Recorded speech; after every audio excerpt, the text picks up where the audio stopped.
Assalamualaikum dan salam sejahtera. Hari ini saya akan membentangkan analisis konflik berkaitan konflik Uyghur yang berlaku di Xinjiang, China. Pada satu ketika dahulu, kira-kira pada tahun 1949, berlaku sebuah konflik di sebuah daerah di China iaitu Xinjiang. Konflik ini berlaku antara etnik Han, China dan juga etnik Uyghur. Jenis konflik yang berlaku adalah intrastate dan asymmetric. Uyghur merupakan keturunan Turki yang bertutur bahasa Turki yang majoritinya tinggal di Xinjiang, China dan sebilangan kecil yang lain tinggal di wilayah Asia Tengah seperti Kyrgyzstan, Kazakhstan dan Uzbekistan. Islam merupakan agama dominan bagi etnik Uyghur ini. Budaya dan identiti mereka adalah jauh berbeza daripada etnik Han China. Setelah etnik Han melakukan migrasi secara besar-besaran ke Xinjiang, China, orang Uyghur ni dulunya majoriti penduduk di Xinjiang menjadi minoriti. Etnik Han ni merupakan kelompok etnik yang berasal dari negara China yang juga merupakan kaum Cina yang terbesar di China dan juga di dunia. Konfusianisme, Taoisme, Buddhisme merupakan agama utama etnik ini, namun terdapat juga beberapa daripada mereka yang menganut agama Islam disebabkan oleh pengaruh budaya barat.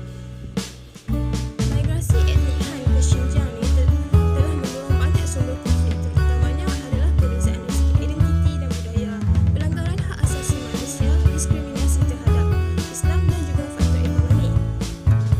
Hal ini dapat dilihat apabila etnik Han cuba mendominasi segala aspek ekonomi, politik, sosial di Xinjiang dan cuba mengasimilisasikan orang Uyghur ni kepada orang Cina, dan dalam jangka masa panjang mereka cuba menghapus budaya dan identiti etnik Uyghur ini.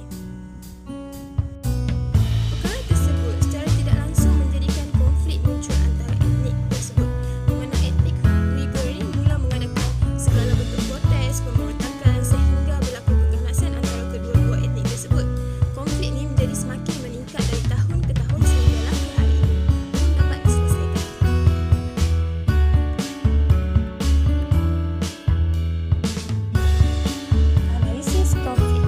Analisis konflik ini dilakukan menggunakan model segitiga konflik Galtung. Model segitiga Galtung ini disyadangkan oleh Johann Galtung pada tahun 1969. Johann Galtung merupakan pakar pendamaian dan perantaraan yang terkenal di dunia. Beliau juga dikenali sebagai Father of Peace Studies atau bapa kajian pendamaian. Segitiga konflik ini mengandungi tiga komponen iaitu percanggahan, sikap dan juga tingkah laku. Ketiga komponen ini saling berkait antara satu sama lain, dan dengan wujudnya ketiga-tiga komponen ini, maka berlakulah konflik. Komponen pertama ialah percanggahan. Percanggahan berlaku apabila wujudnya perbezaan nilai atau matlamat.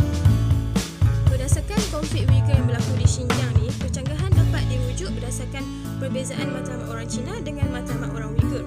Perbezaan sentimen agama dan etnik telah mendorong matlamat yang berbeza bagi kedua-dua pihak ni. Matlamat Cina adalah untuk mempromosi penyertaan Xinjiang yang penuh dan setara di dunia Cina yang lebih besar, dan dalam jangka masa panjang untuk mengasimilasikan keseluruhannya dengan orang Cina.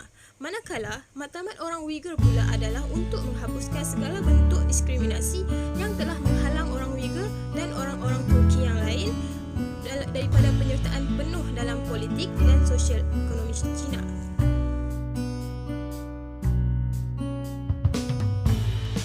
Komponen seterusnya adalah sikap. Sikap merujuk kepada sekumpulan emosi, kepercayaan dan tingkah laku terhadap sebarang objek, manusia, benda atau peristiwa tertentu.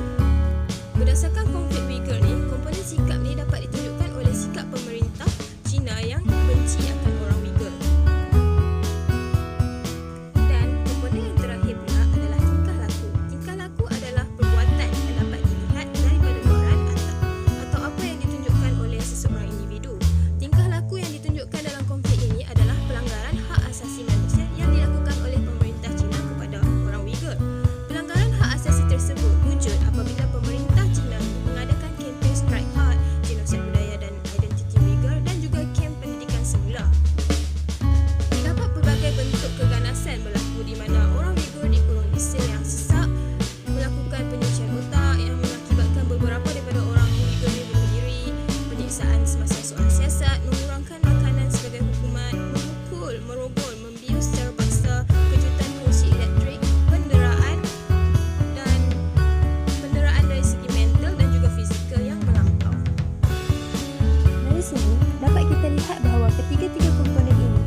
satu sama lain sehingga menimbulkan konflik di mana percanggahan memberi kesan ke atas komponen kedua iaitu sikap, di mana selepas berlakunya percanggahan antara kedua etnik tersebut, timbul rasa benci antara orang Cina dengan orang Uyghur.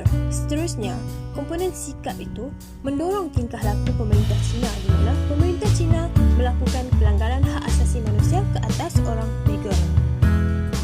Kesimpulannya, model segitiga konflik dating ini dapat digunakan oleh sesiapa pun yang berada dalam situasi konflik dan kebanyakan pakar juga menggunakan model ini